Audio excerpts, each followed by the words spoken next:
MVP, MVP, MVP. Dia Bell was named Elite 11 MVP yesterday out in Los Angeles. What does it mean for him? And what does it mean for the future of the quarterback room at the University of Texas? We'll talk about it on today's episode of Locked On Longhorns. Intro.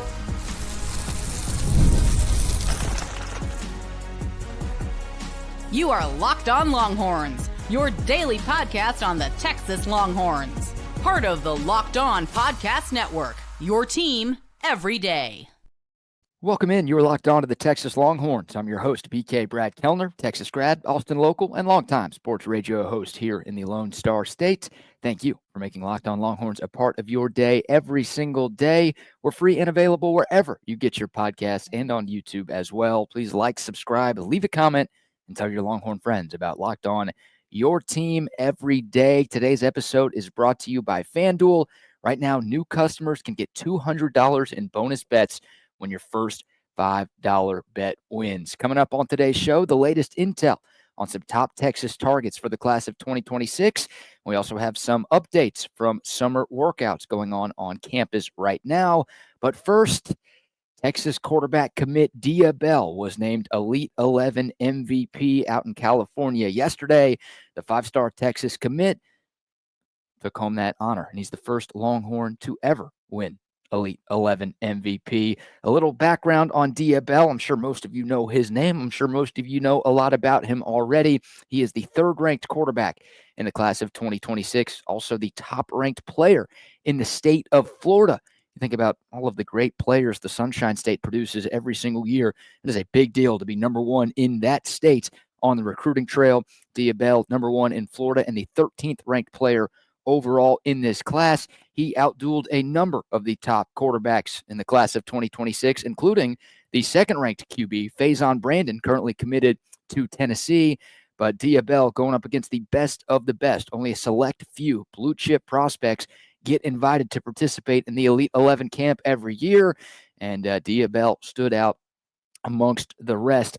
I read this scouting report yesterday following the conclusion of the event. This one's from On3, and if this doesn't excite you about the future of Dia Bell on the 40 acres, I'm not sure what will.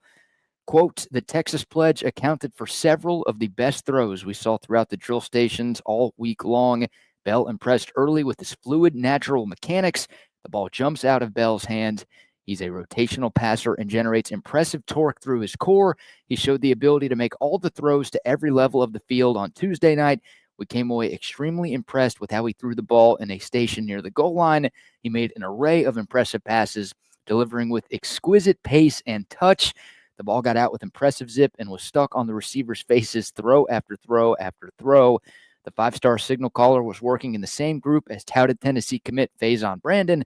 Both top quarterbacks seemed to elevate each other's game, allowing for the most high-energy, impressive sequence we saw all week, end quote. So a little bit about Dia Bell, talking about his fluid, natural mechanics. The ball jumps out of his hands. Extremely impressed with how he threw the ball near the goal line.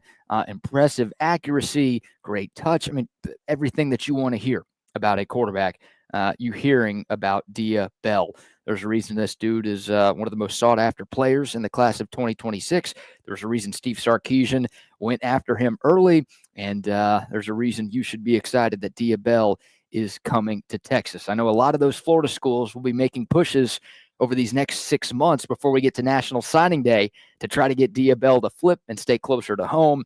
But as long as Steve Sarkisian is the coach at Texas, Dia Bell is going to end up coming to Texas. And, man, I mentioned earlier that he's the first Longhorn to ever be named Elite 11 MVP. Texas has had a lot of big-name quarterbacks participate in this event over the years. This thing has been happening since 1999. Vince Young was a part of this event in high school. Chance Mock, Garrett Gilbert, Shane Buechele, Sam Ellinger, Malik Murphy, Quinn Ewers, all of those guys and a few other Texas quarterback signees participated in the Elite 11 camp.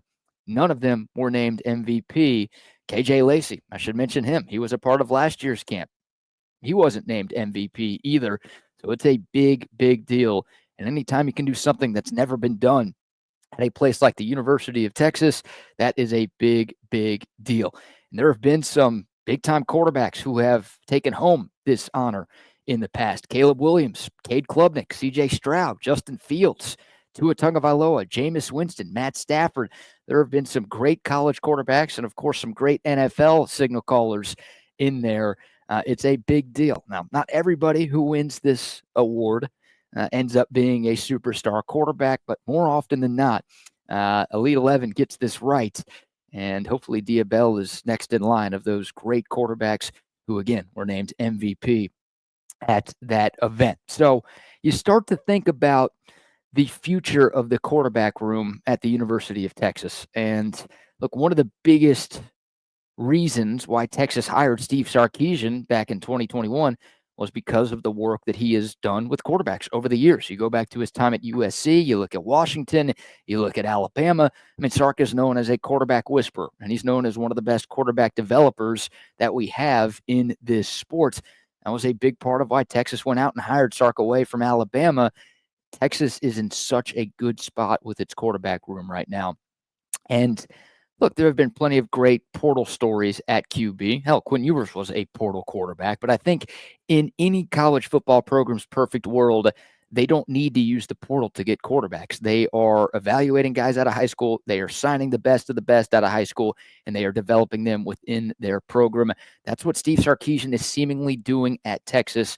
He has made it a point of emphasis to get at least one quarterback to sign in every class, and that's great news. I mean, look, not everybody's going to pan out. You can bring in all 4- and 5-star quarterbacks. They're not all going to turn into college players. That's just great college players. They're all going to turn into college players.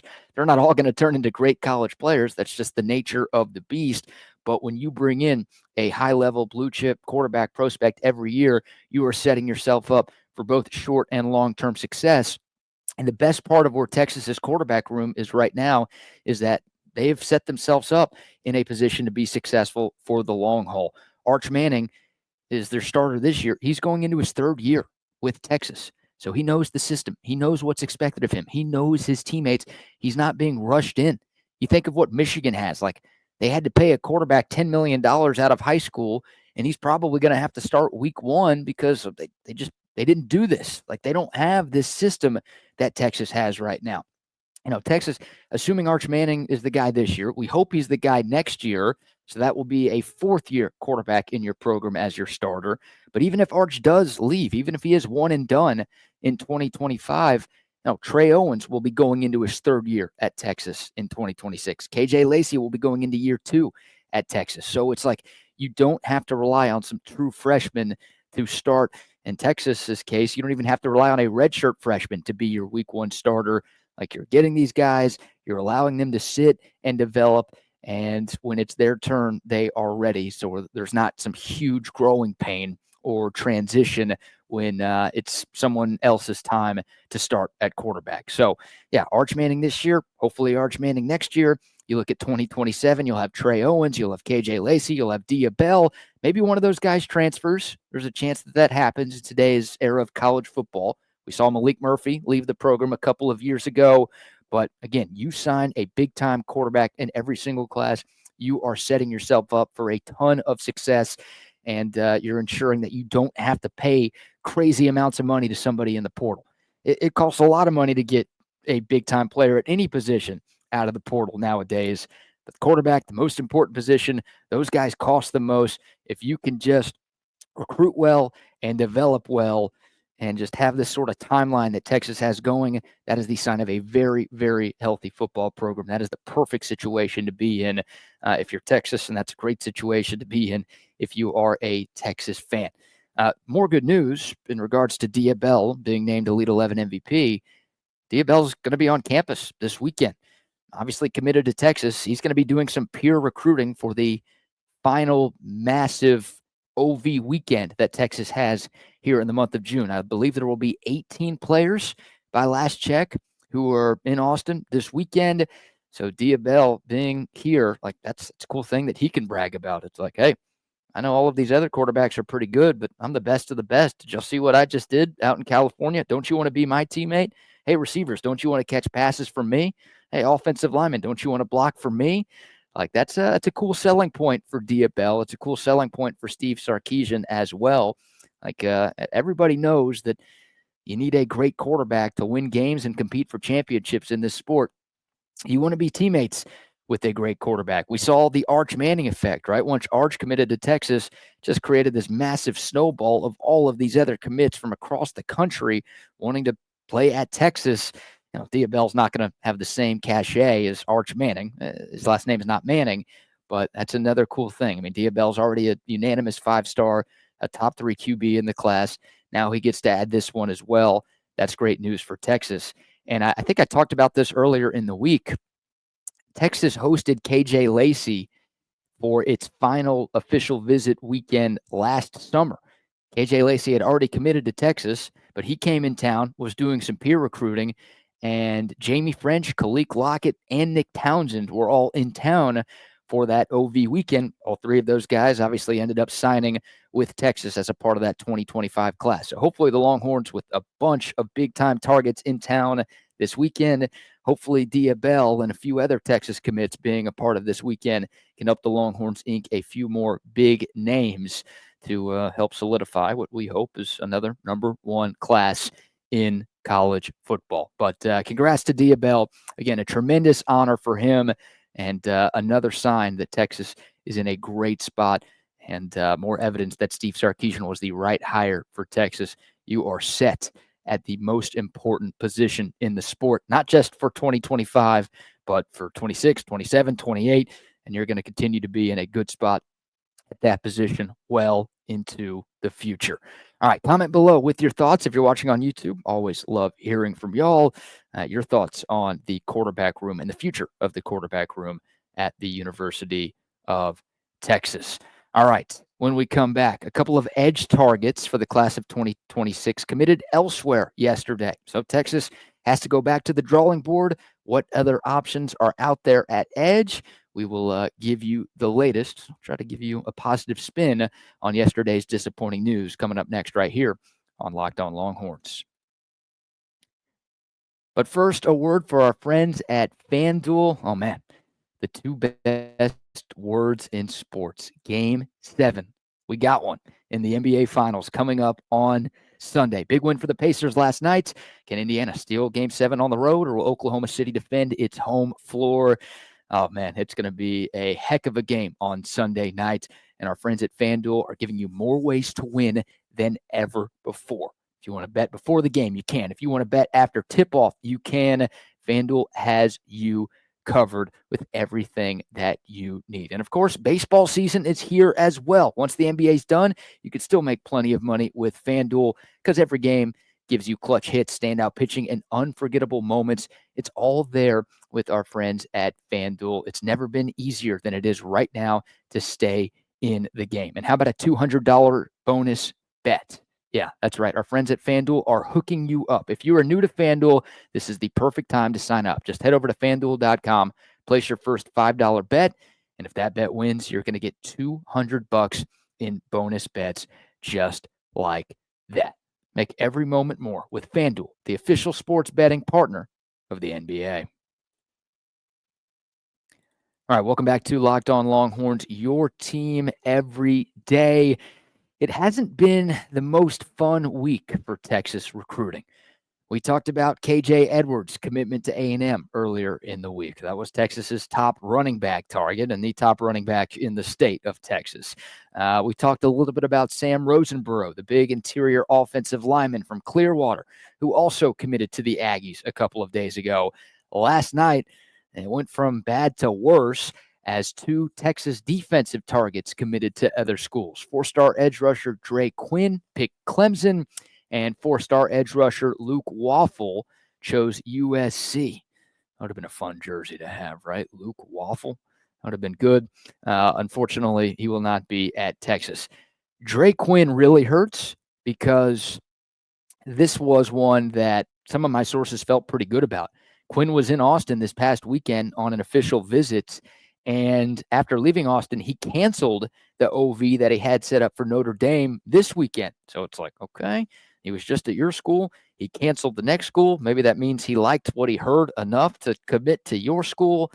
But unfortunately, that was not the case. This thing has kind of felt like a two-horse race for a while. It felt like it was going to be Texas or Clemson. A big part of Clemson's recruiting pitch was early playing time. Texas focused more on development, like, hey, in a year or two, we think you're going to be great. You're going to have plenty of opportunities to play. We're going to turn you into a star. Clemson's sell was, no, we're going to have a spot for you right away. If you come to campus, you're going to get immediate playing time as a true freshman. And, sounds like that was the difference for Dre Quinn. He's not alone. A lot of other players want to see the field early as well. Dre Quinn, same thing. So he ends up picking Clemson last night. Waffle was actually scheduled to visit Texas today, but there have been some rumblings throughout the week that visit wasn't going to happen. Those rumblings ended up being right. Again, he commits to USC. So 2 4-star edge rushers that Texas had obviously offered and Texas was going after, they end up picking other schools. Once again, it bears repeating. National Signing Day isn't until December, so we'll see if Texas continues to try to recruit those guys and see if they can get a flip. But as of right now, obviously, those dudes are headed elsewhere. So it's on to the next for Steve Sarkisian and company. And the good news is there are a number of top flight edge rushers in this class. Texas still has a chance to end up with 1, 2, maybe even 3 of them. And we'll go down the list, a few names that Texas is at least in the running for. And we'll start with Trenton Henderson, the 4-star edge rusher from Pensacola, Florida, the 11th ranked edge in this class. Texas, I know we talked about this maybe a week or two ago. Texas hosted Henderson on an unofficial midweek visit earlier this month, and that resulted in him setting up an official visit to Texas this weekend. So Trenton Henderson will be making his way to Austin. Maybe he already is in Austin by the time you were watching this, but that's the good news. He was originally supposed to go to USC for his final OV. He scratched that, switched it to Texas. So Texas, that's a good sign. Obviously, 2 visits in the span of like 2.5 weeks, 1 unofficial, 1 official. Texas now has played its way back into the mix for Trenton Henderson. He is a major target for the Longhorns. Florida is considered the favorite right now, but we'll see if Texas can put a bit of a dent into the Gators this weekend. Make no mistake, this is one of Texas's top targets, not just at edge, but at any position at this moment in time. And with the 2 commits elsewhere yesterday, that makes Trenton Henderson even more important for the Longhorns. Another name worth paying attention to, Richard Wesley, the 5-star edge from California, the number 2 edge in this class, a top 20 player in the country, according to the composite rankings. Former Oregon commit, I don't know if y'all remember this, but Richard Wesley went viral earlier in the spring when he committed to Oregon because he jumped into a pool with Oregon head coach Dan Lanning. You do something like that, almost feels like you got to stay committed, right? Well, good news for Texas. Richard Wesley decommitted from Oregon shortly after, and he's reopened his recruitment. Oregon is still in the mix here, as is Ohio State, as is Arizona State, but Texas also in the mix as well. And we'll see. 6'5", 250 pounds. Again, the number 2 edge, according to the composite rankings. Richard Wesley, a guy that Texas would love to add. A couple more names for you. 4-star edge Jake Kroll from the state of Florida, the 4th-ranked edge rusher in the class of 26. He was in town last weekend. He was also here on an unofficial visit back in April. So a couple of visits. That's the good news for Texas. The not-so-good news, Jake Kroll, again, once again, from the state of Florida. He's got family ties to the University of Florida. So they feel like the leader in the clubhouse right now. You've got Ohio State, you've got Ole Miss, you've got Oklahoma also involved there. And I'll mention one more name, Jamarian Carlton, who is listed as a defensive lineman instead of an edge. He's about 260 pounds, kind of in between from a size standpoint. The 4-star from Temple, Texas. We've talked about him a lot. The 4th-ranked D lineman in the class, a top 40 player nationally. He's headed to Waco this weekend. Honestly, I think Baylor is Texas's toughest competition in this one. Carlton was supposed to visit A&M. He bailed on that one last weekend. He was in Austin 2 weeks ago, headed to Waco this weekend.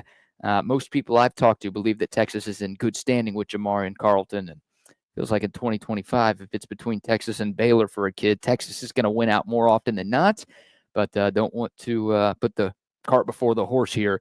Texas does not have a commitment just yet. But Jamarian Carlton, another big-time target for Texas and a guy the Longhorns would love to add. And I think I said Carlton would be the last name, but I'll throw one more in here before the end of this segment.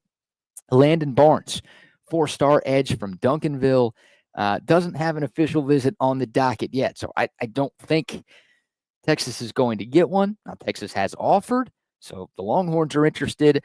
It doesn't seem like this one's super likely. I'm only mentioning him because he plays his high school football at Duncanville, and Texas has had a lot of success getting Duncanville Panthers in the last couple of years. So maybe, Colin Simmons and Ant Hill, those guys are able to convince him to consider Texas a little bit more. But as of now, I don't know. But I won't completely shut the door on Landon Barnes. So, again, not ideal. 2 of your targets committing elsewhere on the same night, never a good thing. But there are still 4 or 5 players on the edge that Texas is very much in the mix for, and they could still find a way to put together a really, really good class of premium edge rushers. And hopefully we get some good news coming from that position. Just some good news soon. Again, it's been a pretty rough week for Texas from a recruiting standpoint. You shouldn't care too much. Again, long way to go until signing day. Texas is going to be just fine, but it's felt like when it rains, it pours for Texas over these last few days. So hopefully they can get some positive momentum here in the not too distant future. All right, a lot of talk about the future Texas Longhorns. What about the current team? We've got some insider updates from summer workouts, including a CJ Baxter injury update that we'll give to you next right here on Locked On Longhorns. Welcome back to Locked On Longhorns, your team every day, final segment of the week. Happy Friday to everybody out there. Hope everyone has a fantastic weekend. We've spent a lot of time talking about recruiting. Let's talk about the current Texas Longhorns. Some updates from summer workouts going on the 40 acres right now. We'll start with the quarterback, Arch Manning, doing everything right. The leadership remains strong from QB1. Everybody always says, it's his team, right? When a quarterback takes over, now it's his team. That feels accurate in terms of the leadership approach with Arch Manning. We talked about him and a couple of his teammates making the trip to Ryan Wingo's football camp up in St. Louis earlier this week, and the picture that went viral. That's the sign of a great leader. That's the sign of a great teammate. By all accounts, Arch Manning doing everything he needs to do from that standpoint. I mentioned a CJ Baxter update. He was cleared. He's working out. He's still not 100%, but things are trending in the right direction for CJ Baxter as he recovers from his blown out knee. I don't think he's doing full cuts and full starts and stops. Again, it's the summer. You got more than 75 days until the first game. Not a lot of contact, not a lot of full speed stuff happening right now. But again, the steps that CJ Baxter is making are significant. He is headed in the right direction.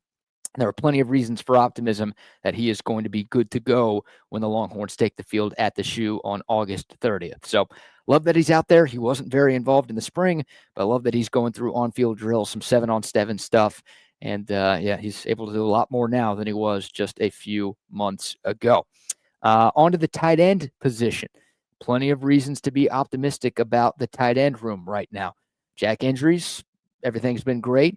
Been told the addition of him has been very smooth. He's picking things up very quickly. And, man, you guys know I'm a huge fan of Jack Endries, and I think he's going to be a major impact player for this Longhorn offense in 2025. Jordan Washington continues to get some rave reviews as well. So it's not just Jack Endries. Jordan Washington, another guy to keep an eye out for. Spencer Shannon, a big body target, another guy who you're going to see more of this coming season. Sounds like that tight end room is starting to come into form a little bit. And again, you should be feeling good about what Texas has there. And don't expect some major drop-off in production from that room just because Gunnar Helm is no longer a part of the program. Some offensive line nuggets, Trevor Gooseby, Cole Hudson, both of those guys doing a great job from a leadership standpoint. Nick Brooks, the true freshman who unfortunately made headlines for the wrong reasons earlier this year.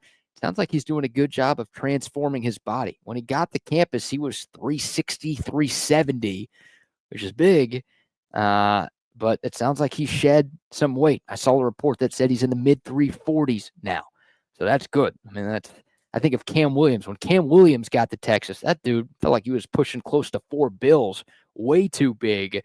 He totally transformed his body during his time at Texas and ended up having a solid career and getting drafted in the NFL draft. So Nick Brooks, yeah, I mean, still a big boy. You don't want him to lose all of that size, but he's going to be a lot more agile going up against some of the best edge rushers in the country in the SEC.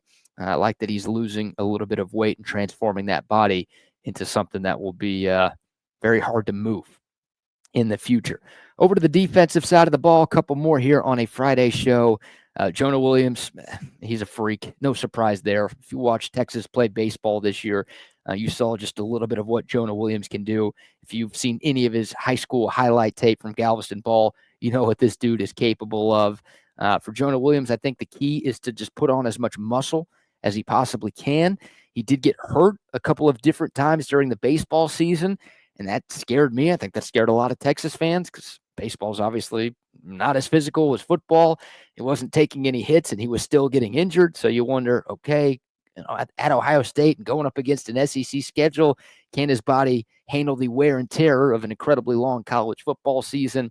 Sort of that transition from baseball body to football body is what we're looking for from Jonah Williams. But the athleticism, again, no surprise at all. It's absolutely there. And people are being wowed by what he's able to do in summer workouts. A few leaders of mention: Michael Taft, Anthony Hill, Colin Simmons, Trey Moore. All of those guys being more vocal through these workouts and kind of taking a leadership role while the coaches can't be around as much. And last but not least, Derek Williams Jr., the safety, back working with the team fully in offseason workouts, just 7 months removed from that injury he suffered in the Oklahoma win last year. Derek Williams Jr., if he can be the same player he was, last year before he got hurt and 2 years ago, he's going to be a huge weapon on this Texas defense, a versatile piece. You can play him at safety. I think you can play him at star as well. He's not scared to lower the boom. He's an instinctual player, and he could be, again, a difference maker for Texas on the back end. And people think Texas might have one of the best secondaries in college football. If Derek Williams returns to form, he can be a big part of that actually happening. So there you go. Some insider updates on what's happening with the 2025 Texas Longhorns.